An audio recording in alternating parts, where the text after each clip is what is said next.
La question qui m'a été posée hier à propos du Shatnez.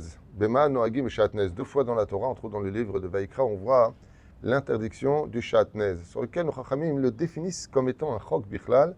Le Rambam, lui, le définit comme étant Beged d'Avoda Zara.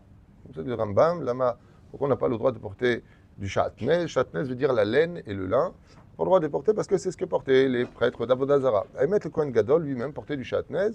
Yeshkama Inyanim Bézé était très grosse mahlokot, à savoir, la station finale pour nous, c'est qu'on parle essentiellement de Beged. Mais il y a des poskim qui disent même un chatiach, le tapis devant la porte.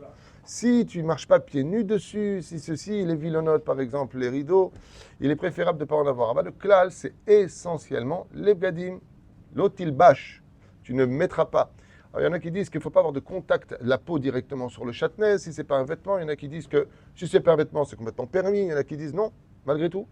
Par rapport à cela, il est préférable de le vérifier, à un tel point qu'on peut avoir des disputes à la maison, puisque le Shatnez a pour ségoula de, quand on ne porte pas du Shatnez et qu'on fait très attention, d'avoir des enfants qui sont tzadikim, le shlom bait, le shalom, on l'apporte dans le monde, puisque la première fois où le lin et la laine ont été plus ou moins discutés, c'était Caïn et Abel qui apportaient le meurtre. Le Rabbi d'Aptaya écrit que le Shatnez dans une maison peut apporter jusqu'à la maladie, carrément, d'où l'importance de faire attention et de vérifier pendant cette période-là tout ce qui est Shatnez, qui sont définis d'ailleurs par le Rav Yitzhak Yosef dans le Ilkut Yosef. Alors lui, par contre, il a apporté énormément de seifim, d'alachot sur ce sujet-là.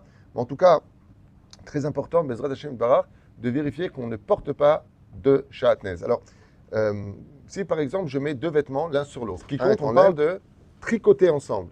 Mais si par exemple, c'est tenu par un bouton, et que ce bouton-là, un côté est lin, l'autre côté est laine, et que ce bouton-là, je peux l'enlever facilement. Zemoutar, comme ça le rapporte le Rav Yitzhak Yosef.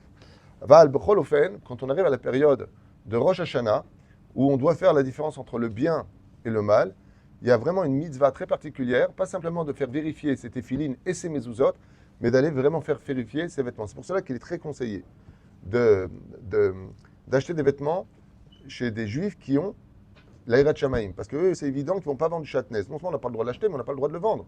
Chez les marques, l'Ifnei Hiver, le Titan Mirchol. Alors, il y a des gens qui vont acheter des marques, par exemple. On peut les retrouver très souvent dans les pare-montures, dans les poches, là où il faut consolider. Dans le col, on peut trouver du Shatnez. D'où l'importance, grâce à Dieu aujourd'hui, dans tous les pays là où vivent des juifs, il y a des laboratoires de vérification de Shatnez. Ve'afilu bemeat tzarich livdok, pour chacun de nous vérifier qu'il n'y ait pas de Shatnez dans nos vêtements.